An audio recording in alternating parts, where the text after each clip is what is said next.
매주 수요일마다 우리의 신앙을 일상의 삶에 적용시켜보고 있습니다. 다시 십자가로. 오늘도 눈먼 기독교의 저자 광명계명교회 박태양 목사님 자리해 주셨어요. 할렐루야 목사님 안녕하세요. 네, 반갑습니다. 송 PD님. 네. 방송일은 연중 바쁠 수밖에 없는 직종이죠. 그렇죠. 목사님 지금 이제 방송 중에 제가 이렇게 편하게 얘기하는 것 같지만 보이시죠? 얼마나 그렇죠. 동시에 몇 가지를 하고 계시잖아요. 얼마나 정말 물 위에 떠 있기 위해서 아래 이렇게 이렇게 뭐라고 하죠? 물장구를 친다고 하죠. 얼마나 치고 있는지 여러분 이제 보셔야 되는데 하여튼 중요한 것은 어떤 일 분량이 적은 것은 아니라서 잘못하면 우선순위를 놓칠 때가 있는데 오늘 저도 곰곰이 생각해 봤어요. 하나님 제가 이 방송을 하는 이유가 무엇입니까? 라고 할 때 어떤 제가 뭐 인기를 끈다 이런 목적이 아니라 하나님 예수 그리스도의 복음을 전파하는 거니까 솔직히 그렇죠. 긴장을 안 할 수가 없어요, 목사님.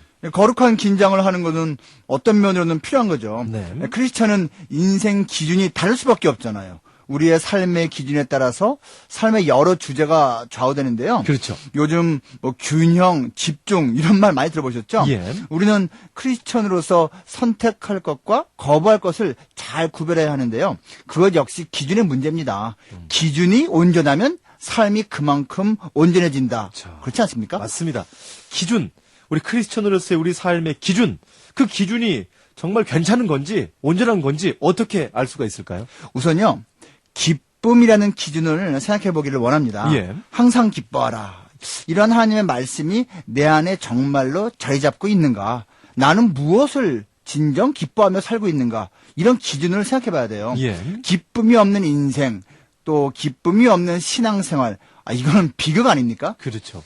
자, 목사님, 근데 기쁨은 이제 감정이잖아요. 기본적으로 그렇죠. 예. 그러면은 우리 인생은 사실 희로, 애락 다 섞여 있는 게 인생인데 우리가 기뻐하면서만 살 수는 없지 않습니까? 맞습니다. 그런데요, 기쁨은 감정만은 아닙니다. 환경과 여건에 따라서 좌우되는 감정은 하나님을 몰라도 사실 가능한 일이거든요. 그렇죠. 천국에서 우리는 늘 기쁘게 살 것을 믿는데요.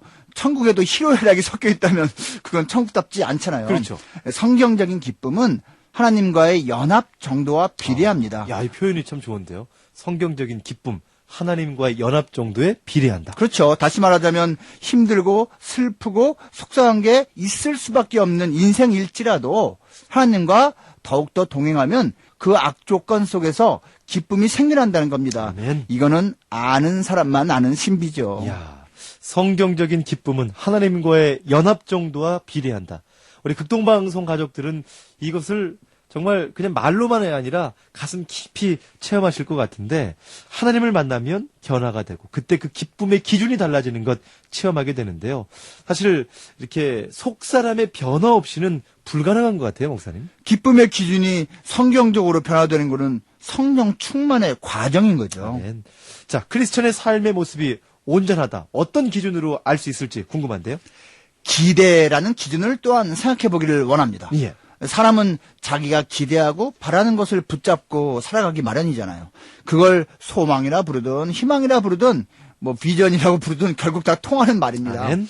삶의 기준이 제대로 된 신앙인이라면 그 삶의 기대감이 세속적이고 이기적이면 안 되는 거죠. 아멘. 공부 열심히 해야 됩니다. 그런데 그 이유가 자기 잘 먹고 잘 살기 위해서라. 또 돈 열심히 벌어야 돼요. 근데 그 목적이 자기 잘 먹고 잘 살기 위해서라면 크리스천과 넌 크리스천의 차이가 사실 없는 거 아닙니까? 그렇겠네요. 자, 어떻게 보면 또 PD인 저는 어떻게 보면 방송사에 있으니까 방송을 통해서 큰 어떤 뭐 인기, 뭐 영향력을 얻겠다 이런 걸 기대하면 안 되고 안 우리 되죠. 목사님은 목회하시면서 뭐 부자 되는 것을 기대하시면 안 되고 그렇죠. 저도 안 되죠. 하여튼 중요한 것은 오늘 우리가 바라는 것 오늘 하나님의 그 은혜의 기준 안에서 있으면 좋겠는데요. 목사님, 우리가 이제 바라는 것이요. 이 세상뿐이면 그건 아닌 것 같아요, 정말. 당연한 말씀이죠. 온전한 기대를 또 이렇게 말할 수도 있는데요. 네. 하나님이 기대하는 것을 나도 기대하는 것이죠. 아멘. 우리의 영적인 주파수를 하나님의 소리에 맞추면서 사는 것. 이것이 거듭난 사람의 온전한 삶의 기준이 되어야 하겠습니다. 아멘. 참, 목사님, 저는 오늘 이 글을 보면서도, 하나님이 좋아하는 것을 저도 정말 막 그 그 근원적인 기쁨에서 아이가 노는 것을 좋아하듯이 하나님이 좋아하는 일을 하는 거를 정말 그 노는 것처럼 막 이렇게 좋아했으면 하는 그런 마음이 들 때가 정말 많아요. 그런데 아이고, 저도 마찬가지예요. 근데 이게 교육받은 게 그게 아니니까 TV 보는 게 좋고 막 그런 거 있잖아요. 그렇죠. 세상의 즐거움들을 어떻게 보면 좋은 걸 알기 때문에 안타까울 때가 정말 많이 있는데 사실 순서가 바뀔 때도 있어요. 어. 내가 바라는 걸 하나님이 또 좋아해주면 좋겠다는 식으로. 그렇죠. 그게 조심스러운 거예요. 참 하여튼 그렇기 때문에 여러분 우리 사랑하는 자녀들 더 잘 교육해 주시길 바랍니다. 삶의 기준이 온전하려면 기쁨과 기대란 기준을 잘 점검해 봐야 한다. 자, 온전한 삶의 기준 하나만 더 말씀해 주세요. 크리스천으로서 온전한 삶의 기준으로 기도를 빠뜨릴 수가 없죠. 아멘. 기도를 정말로 하고 있는가 한다면 성령 안에서 하고 있는가 이걸 살펴봐야 합니다. 물론 기도하지 않는다고 해서 그것이 곧 예수님을 만나지 못했다는 증거는 아닙니다. 그러나 기도를 전혀 하지 않거나 정욕으로만 가득한 기도를 하고 있다면 그것은 적어도 온전한 모습은 아니에요. 성령 충만한 사람의 모습은 아닌 겁니다. 네.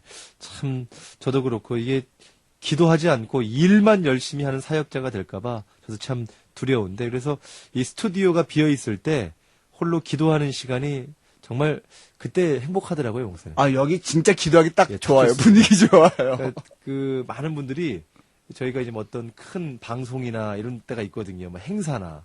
그럼 그때 가장 행복한 게 이 스튜디오에서 기도를 했을 때 그때 뭔가 그 결론이 나는 느낌이 있거든요. 미리 예, 그 맛보는 하나님께서 거죠. 그 기쁨, 그 안에 누리는 자유함이라고 하잖아요. 그렇죠. 하나님 좀 기뻐하신다라는 그런 마음을 딱 확신이 들 때. 저도 여기 들어올 때마다 예. 사실 느끼는데요. 어. 여기 스튜디오가요. 기도실 같아요. 진짜 느낌이 이게 참 행복해요. 좋아요. 아, 맞습니다.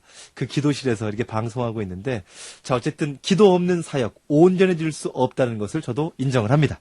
기도 없는 사역자는 일종의 시한폭탄과 마찬가지입니다. 뭐 저 같은 목회자도 그렇고요. 송피님 같은 특수 선교 사역자가 바로 그런 시한폭탄이 될 수도 있는 거예요. 맞습니다. 기도 시간이 없어질 정도로 바빠지면 그건 하나님이 기뻐하신 일이 결코 아닙니다. 크리스천은 기도라는 기준을 지키지 못하면 온전함이라는 삶의 기준을 지킬 수가 없는 존재입니다. 정말 우리가 잘 아는 기준인데, 오늘 이것에 대해서 다시 한번 생각해보는 어떤 기도란 삶의 기준을 점검하겠습니다.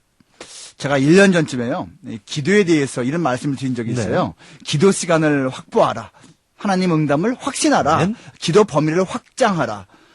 기도 시간 확보는요, 사실 기도의 확신과 확장 못지않게 중요한 요소입니다. 아멘. 미루지 말고 지금 당장 시작하는 것이, 기도하는 것이 그 결단이 필요합니다. 아멘.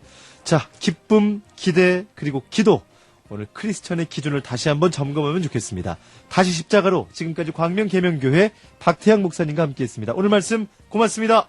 삶의 기준이 어긋나면 삶 전체가 어긋날 수밖에 없습니다. 기준 점검 저부터 하겠습니다. 고맙습니다.